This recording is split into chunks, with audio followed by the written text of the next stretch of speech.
She looks good in the morning time. Gives me a smile every time that I come out to this car every morning, which is wonderful.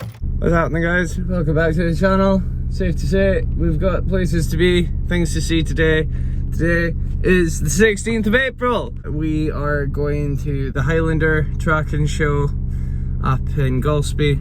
Taking the B, obviously, because we ain't got any other car to take. But today's the day that the B actually finally gets fixed as well. Finally got the track rod in for the weighing, so hoping that I'll finally manage to get that. Oh, maybe not actually, because it's only Sunday tomorrow and I really need tracking as soon as I get done. We're gonna go and we're gonna see how well we go. I'm running late now by 15 minutes and I really need to get a move on, so I will see you at the show. Because of my social awkwardness, I will try to record as much as I can, but not the most amount of promises ever on that one, but I'll do my best. We're here. I'm about to go and get my ticket and sign in. See you every Wednesday.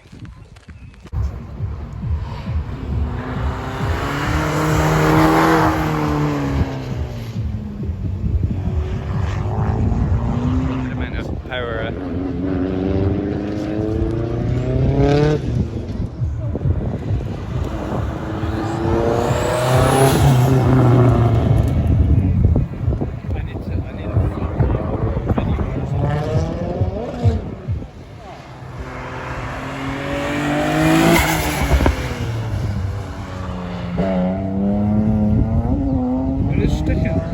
Ah, man. Would too. It's getting squirrely. Yeah, bye. Go, go, go.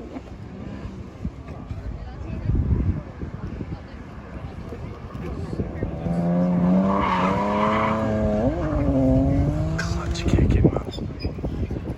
He's gonna burn that thing out there.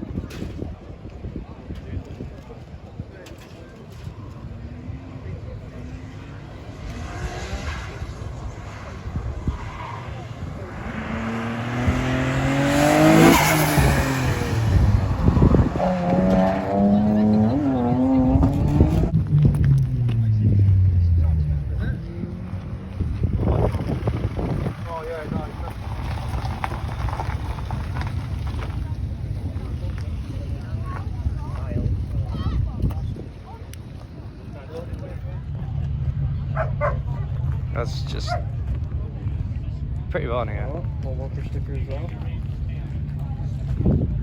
Seen it? What is he? What? Paul Walker sticker. Oh, I shouldn't. It is. No, I haven't seen that one either. No, that's over. Anything, give her plenty. Yeah.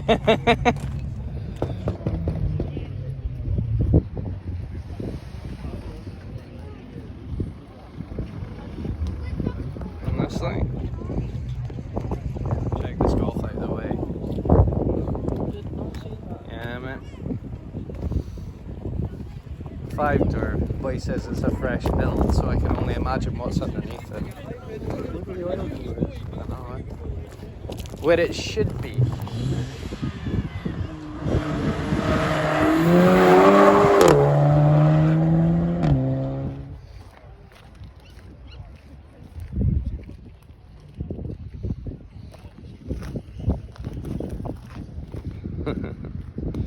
That's definitely more my cup of tea.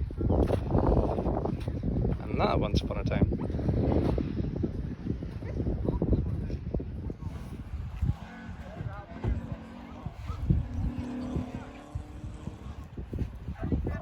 That's mad though.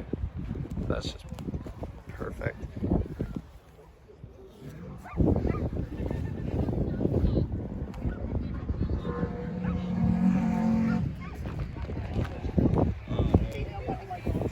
Spacers then?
So, as I said before, my social awkwardness would kind of get the best of me. So, unfortunately, I didn't really record all that much. And what I did record was just the best parts of the day, essentially. Or at least the best cars that were there.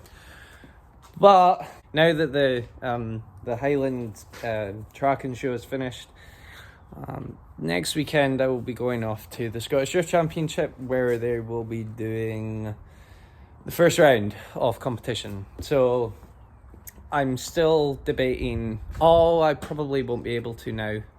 Today's the 15th, I think it is. 17th is the deadline for getting or paying for an entry fee, and I just don't really see it.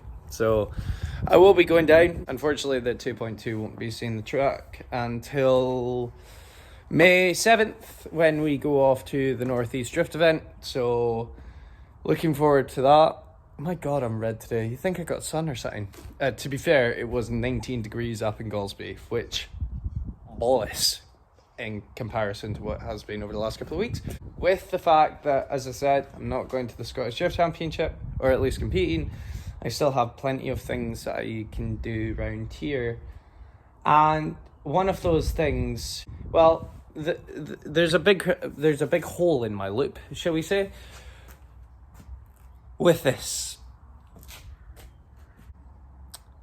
So this is the surprise. This is my 1993 Toyota MR2 Turbo. This was originally in Japan, and this decided to come over to the UK. It was originally imported in 97. From import, it lived down in England for 16 years, and it was heat garage for the majority of it, barely did any miles whatsoever, until a gentleman in Ireland bought it and had it for a couple of years. Did a couple of things to it, and then pretty much decided he wanted rid of it. So that was kind of where I came in. I was looking for my first turbo engine car. I was 21 at the time, and I was looking for something a wee bit more unique. I wasn't looking for a Ford Focus ST. I wasn't looking for a Seat Leon. I wasn't looking for anything like that, Audi A3. No, I wanted something different, and the more different, the better. Especially for the first car as a turbo engine car. So went over to Ireland, picked it up, got on the ferry, came back over, drove the whole way, throughout day and night. By the time that I got back up north, up this area, I was sat outside our local tyre shop to get an alignment as soon as they'd opened. But not long after I bought this car, it started having a really bad misfire, and unfortunately it pretty much downed the car. It was not undrivable, it was drivable, but the thing is that it never really drove the same. After long enough of being sick and tired of it, of maybe it might make it, maybe it might not, any time that I went out driving with it, I decided that I wanted to really look into it. I checked the wiring harness, which was in bits, so I took the whole engine wiring harness and took it out, rewrapped it, cleaned it all up. As well as that, I did quite a lot to it, but the one thing that was noticed out of everything, my dad ended up catching, believe it or not. He went into the ECU, which is located in the boot, and the guy that had previously had the car had this spoiler on it. Now, this is a VL side spoiler, quite rare. Not often you find these things. Installed it on the car, but installed it with no washers, no seal, no nothing, just bolt in. And unfortunately, water was getting into the boot to the point that it got into the ECU and it burnt it out. So the engine wasn't really functioning 100%. Now, with a new refurbished ECU, fully serviced, everything checked over, it's now running like a ticking time watch. So I'm just gonna turn this thing over, actually, because I get giddy every single time I hear this thing now, which is great.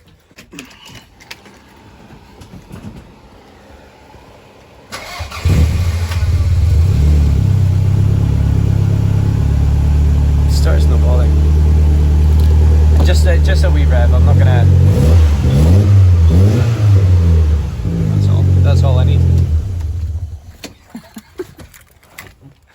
Things sound sick. So, over these last couple of years, I've been really trying just to get this thing up and running and get it to a point where I was almost comfortable with selling it. Now, over the last couple of weeks, this thing has been, well, actually over the last couple of months, this thing's been away at a friend's getting a lot of work done to it. So one of the things that he did, he refurbished the whole bonnet, completely took it. I know it looks absolutely manky as fuck now, but it is on a farm. He redid the whole bonnet, he redid the whole arch, both sides actually, I'm pretty sure. And on top of that, he also did this driver's sill. When these things came out of the factory, they came with foam just behind the seat, just in here, all along down here. And Toyota recommended that you take it out, but unfortunately not everyone did as great a job as others trying to get it all out, which meant that there was some left at the bottom, which meant that it would absorb water anytime it got some, which meant that inevitably it would rot out. Unfortunately, my car was one of these cars, and with the fact that it was sitting for long enough, unfortunately it just got to a point where there was no returning unless I actually got it fully done. It's safe to say he did the whole thing, and I'm very happy with the outcome as to what this came out like. Unfortunately, there was a couple of other things I asked him to do. The main thing that I had asked him to do was the sills. He did one side, and then he looked at the other and said it was fine. Now, doesn't look fine. As it turns out, that little spot, maybe not enough to get it a fail, but it ended up with a fail because apparently my mechanic put his finger through it. So the car does have a fail on the MOT before the work was actually done. Infuriated, but hey. Anyway, this car, as it turns out, needs more work than I thought was done to it. So, with that being said, now that it's actually on the channel, it's going to be here for another couple of weeks, or maybe a month or two. So I've got quite a bit of work to do. Not quite a bit, I've got a wee bit of work to do. I need to get it properly cleaned up because, as you can see from the engine bay boot lid, I haven't cleaned this thing in a very long time. And the thing is that, as far as I'm concerned, giving it a good clean over, giving it a good wash, giving it a good bit of TLC. As you can see, the front bumper isn't exactly looking all too pretty for itself. Just with time, it's just taking its toll on the car. I mean, you can see dust on the dash, for days sake. So, with this MR2 actually being on the channel, we can finally get to doing some work on it. I had only gotten it back about 4 days ago, maybe. The work's been put into it over the last about 4 or 5 months, so this is kind of like its last stretch before I sell it. I had serious debates on keeping it. I still have serious debates on keeping it, but for the time being, I've got my mind set on selling it. Yeah, and there's that. But as well as that, we have Wee Bee. Now, Wee Bee needs a wee bit of work done to her. She obviously has a couple of the rust spots that I had originally mentioned before. One of which down here. Same on the other side. These are totally on me, as well as the one on the back. That again is totally on me. Halfway through a job, gave up because I'm an idiot, and now it's here. So tomorrow, and I do mean tomorrow, all the primer spots on this car will finally start getting sanded back again, and hopefully by Tuesday, because I am off on Monday, this car will be back to maybe not its original state, holy hell, but all the primer will be done, all the blue will be back onto it. God, it's actually needing a T-cut. It's actually needing... There's a lot of fade in that bonnet. I don't know if you can see that. I might actually even need to polish it. But we're going to be working on this tomorrow. I was going to do it tonight, but the thing is that if I start the job that I planned on doing, and if it's a wee bit more complicated or if there's any issues in between, it'll turn into a more time, and this is the only car that I have road going at the moment. I don't really want to risk it of not having a way of getting home anyway. So the main job that I do actually want to get done on this B is a track rod end. As I said before, it was needing done. We finally have the part, which I'm very happy about. Came in 2 days ago, yesterday. Whoop! Oh no, don't hit that. Oh, it was the plastic. See, I got lucky. Anyway, so we have one track rod end, but we also have another one, and we also have a fuel filter for it because, again, as I said before, way too long overdue to get that done. And as well as those parts and getting the painting done tomorrow, I also have some sheet metal that I had when I was thinking that I was going to do the welding on that thing myself. Obviously didn't get around to doing it myself because I didn't have a welder that worked. I thought I did, which is the blue one, the old one that I had. So the track rod ends will get done on that tomorrow. The parts for this thing that still need to go on, like the interior parts, are all in here. I will always keep that sticker on this car so long as I have it myself. Anyway, as you can see, MOT certificate as soon as possible. Steering rack, turns out that's actually not even really relevant because my boys say that and they've both got dirt or grime on them. Yeah. And service brake binding, front both. MOT guy said that these both are completely not really big things, so I don't have to worry about them. I would like to get them done before it leaves, but hey. So we're pretty much kind of not rebuilding, but we're just kind of putting the parts back on that I had needlessly left off while I was kind of in the process of stripping it down, figuring out what was wrong with it. On top of that, I do also need to fix up this wiring situation because this is not how it's meant to look, nor is it pretty enough. A lot of fuses going fucking nowhere, fog lights and all the rest of it, just because this car didn't come over originally with fog lights, so needed that. And as for the big elephant in the room, Big Bertha, she's still looking okay. After the